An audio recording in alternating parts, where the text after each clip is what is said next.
Good morning, Warzone kids. If you want to bring out the jackass in somebody, give them high status.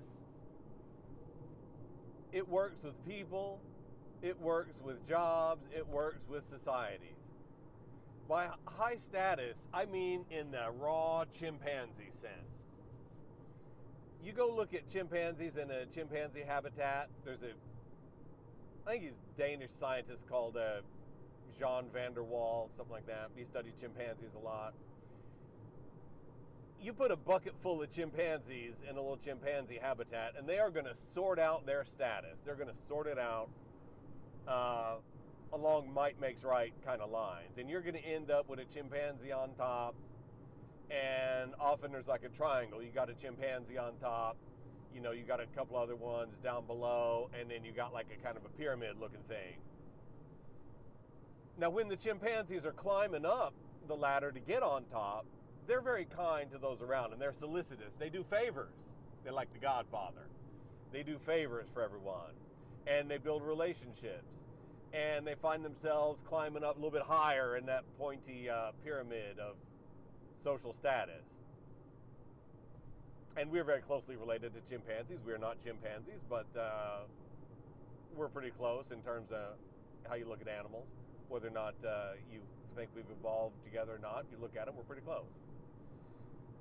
Once they get on top, once that chimpanzee climbs and gets it up to the pointy top of that pyramid, that's when the jackass comes out. The favors tend to stop or slow down, and the chimpanzee starts looking around at people around him like they're like they're chimpanzee resources that can be mined. What can they do for me? How can I use these people around me to make my life more comfortable? Here's how it is. I am the king. I am the lord of all chimpanzees, and they have acknowledged it, and you can tell that because I'm on top. And they stopped doing a lot of the stuff that got them to be on top. And then after a while, time passes. Father Time is undefeated, like they say in the fight game. And that chimpanzee on top loses his sway, starts to be more feared than respected, and then starts, as he gets older and weaker, starts to be kind of less feared and less respected. And those 2 or 3 other chimpanzees that are right down below him, it might be her in some chimpanzee colonies. I do not believe that is how they work, but it very well may be. So I'll just say when those, second tier chimpanzees, they're eyeballing the one on top. When they're getting weaker. When do we think we can get one over on him? When is it that we're going to be able to make our move? I love the politics of chimpanzees. And the politics of human beings. They're very closely related. And Fran de Waal, who written a lot of books on chimpanzees, he got a number of stories about what happens whenever that chimpanzee on top loses a step. And the chimpanzees one layer down start to think, well, now's the time. Let's make our move. And they do. And politics in all forms is a full contact sport. I'm a labor consultant. You can call me a union buster. I spent about a decade on the union side of things. I was an elected guy, never got hired for a union job. I spent about a decade on the management side as a labor consultant. And it's human politics. That's what it is. And in whatever context it is, it's full contact.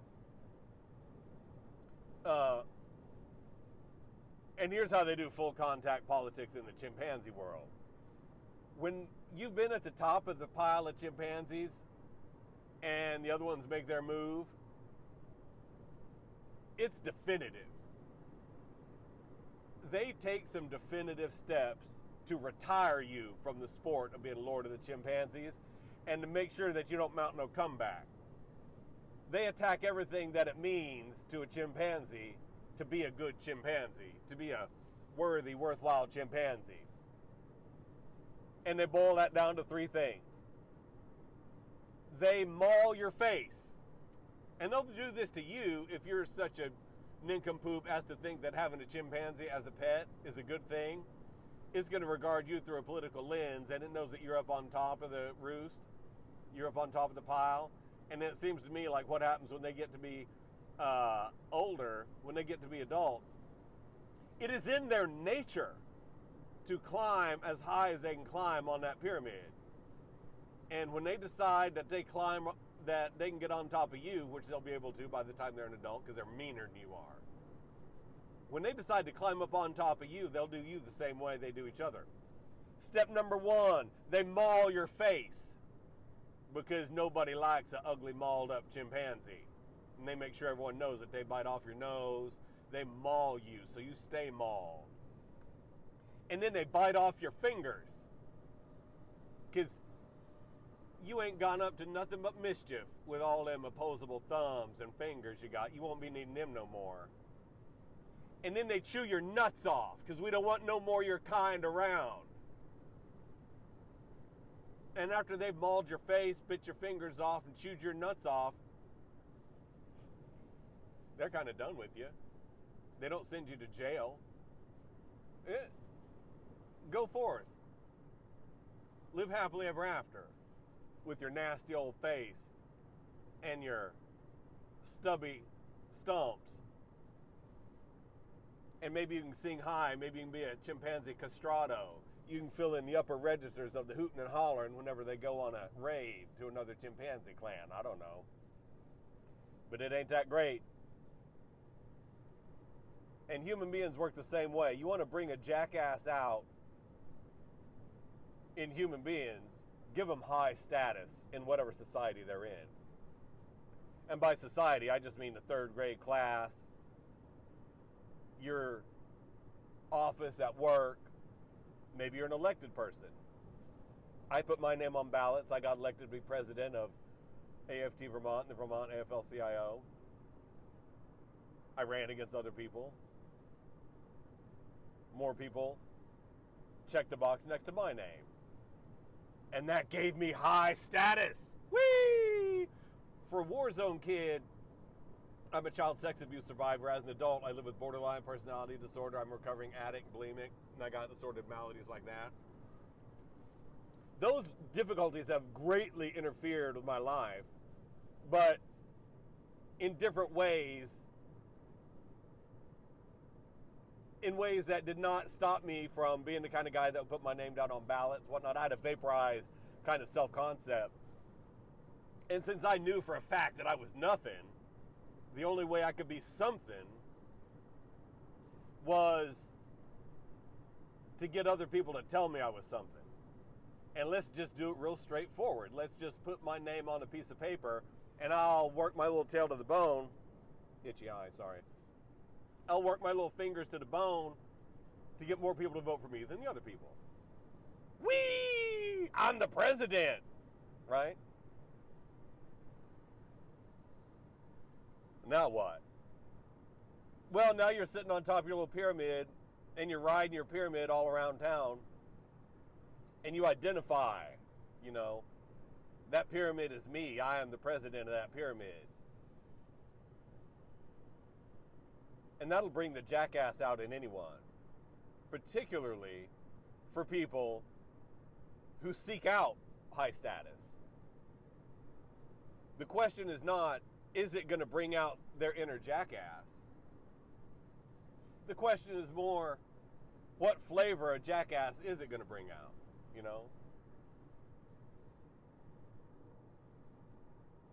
It certainly did with me. And it works that way with people all around. We seek status, we get that status, and then we all exhibit the symptoms of a human being. In our society at the present moment, the mental health industrial complex loves to create names and syndromes for every last combination of human characteristics under the sun, it seems like. And so let's call this one high status jackass syndrome. It has many varieties, and you'll just find out what variety you are. And to people around you, you'll find out what variety they are.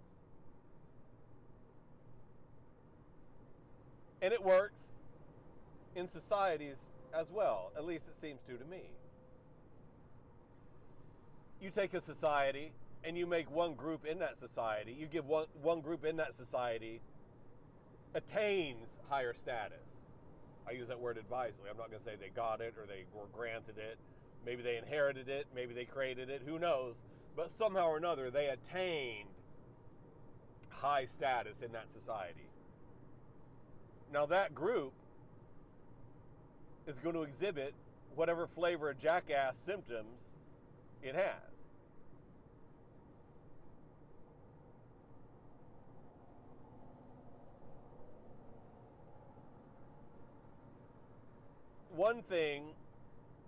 One almost universal element of high status Jackass syndrome is that you become blind, deaf, and dumb to those under you in the pyramid, except to the extent that it affects the stability of your position on top of that pyramid.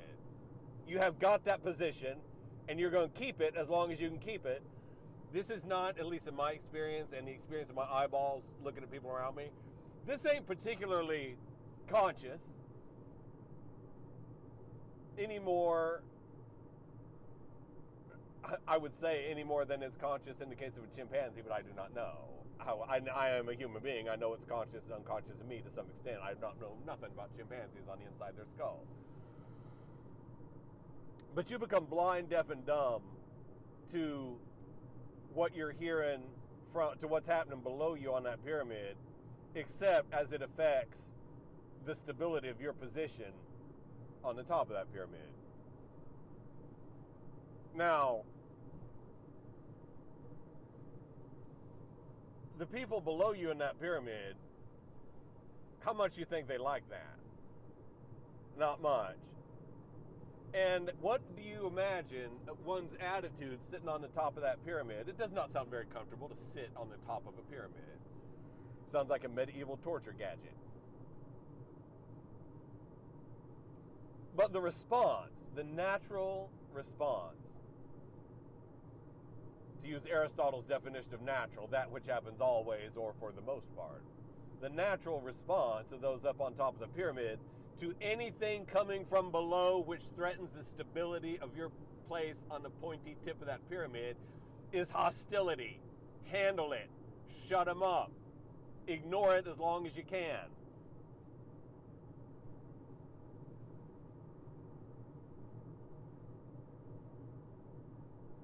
I believe it works that way in the Society of Nations on planet Earth. In Star Trek, I believe it probably would have worked in much that same way. In the Society of Planets in the Federation, right? There are many elements of human behavior which are, I would say, fractal in some way, like the small part is like the big part. What it's like for you in your office, I would offer a hypothesis. It ain't that different than it is in the Oval Office, or in a boardroom, or at the United Nations.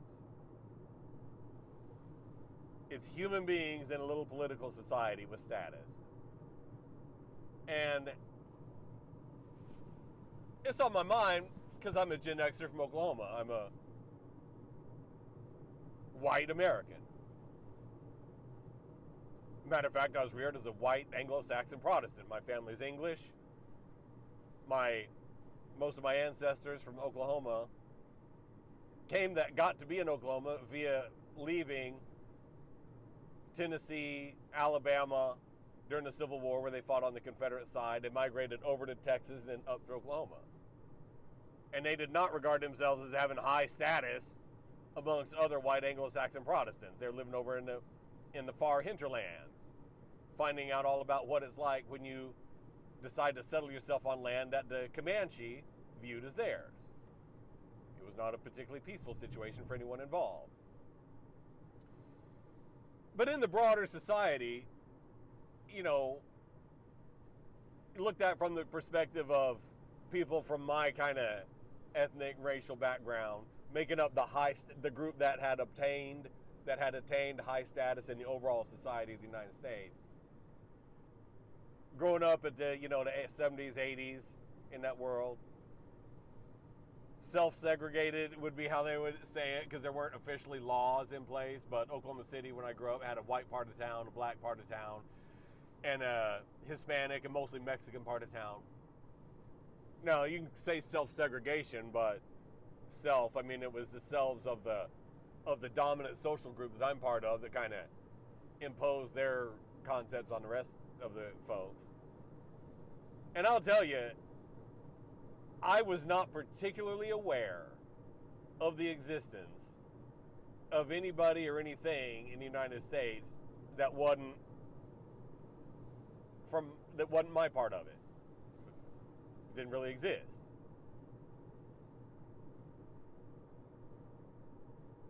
This don't require any, in this viewing of things, this doesn't really require any insertion of other qualities other than the the high status jackass syndrome as it applies to a society. You hear from down below rumblings about, okay, officially there's not official racist policies anymore, but look at the effects of the laws. Look at the effects of how we got society rigged up to the extent that it's under our control. Look at that. We don't like it. It ain't right.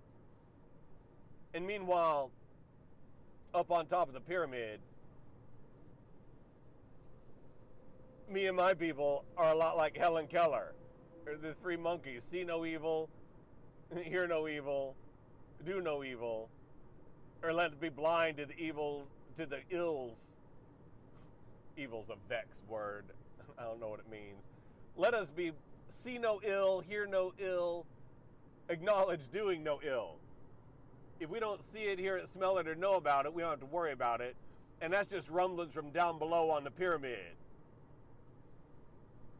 Says the chimpanzee as he's enjoying the best bananas, ignoring the fact that them other 2 or 3 chimpanzees over in the corner of the habitat that keep casting furtive glances his way are making up their plans for what to do the next time the moon is full and they can catch the king alone.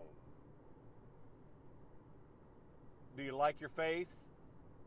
Do you like your fingers? Do you like your nuts? Might be time to think, if you're that chimpanzee, about finding out what you can do to make life a little bit more equitable, and perhaps make the top of that pyramid a little bit less pointy. It ain't that comfortable for you to sit on. And that's why I used the idea of a pyramid, because high status jackass syndrome does not only affect the ones below the Lord of the Chimpanzees. It does affect them. You got someone up on top of the pyramid that no matter how loud you scream, they seem to be disinterested in hearing you. Works with parents and children too, by the way. High status jackass syndrome hurts those people down below you on the pyramid. True. But it also hurts the one sitting on the sharp, pointy top of that pyramid. And it hurts you in exactly the way it sounds like it would hurt you. It ain't comfortable. And it affects your humanity. Because anytime that you find yourself in a position where you are tending to ignore what you're hearing from people that have lower status than you're in trouble. You yourself are in trouble with yourself as a human being, because you have a lot of forces at work that are pushing you away from seeing, hearing, and encountering those around you as equal to you. And that is trouble for a human being. It is trouble. It is every bit as much trouble as sitting down at the pointy top of a pyramid. But don't worry. If you sit up there long enough and you ignore whoever and whatever it is down below you on that pyramid, don't worry, you ain't going to stay on top of that pyramid for long. The people below you on that pyramid are going to help get that pyramid out of your hind parts. It's better if you share the space at the top of that pyramid and cut that pointy top off so there's room for more people to sit on it. But if you don't do that, that's unnatural to do that. It ain't natural. It does not happen always or for the most part, but it does happen and it can happen. And if you flatten the top of that pyramid out a little bit so more than you can just sit on it, you might find that you like that better than how it does if you wait up there till them below help you. Because they're going to help you by getting that pyramid out of your hind parts, but they may also help relieve you of your pretty face and the fingers on your hand and the nuts you got. They may help relieve you of all those burdens so that you may live a life of quiet, pondering the lessons you have learned. I don't know if you can find any way that this relates to life in the present day. But regardless, it is a beautiful day on the trail to the Western Land, pilgrims. We can get in a lot of miles before daylight. Let's do two things. Let's walk some of them together, and let's shut up for a minute and listen and see if any of the people below us in our lives on that pyramid are making some noise. Because all of us have high status compared to someone else. And all of us have an occasion to sit on that pointy pyramid and suffer the consequences and dish out the consequences to those below us. And all of us have the ability to flatten the top of that pyramid a little bit by doing one thing. By insisting, like Bayard Rustin, the civil rights leader, did, by insisting on treating those around us with exactly the respect and dignity that we insist on for ourselves. Because in a world where everybody sits on the top of that pyramid, before long, everybody is going to have a mauled up face and stubby hands and mangled nether regions, whether they're nuts or not. I don't like the sound of that. And maybe we can flatten our own pyramid a little bit and listen a little bit for those below us, because that's all we can really do. Daylight's burning. Let's get a move on.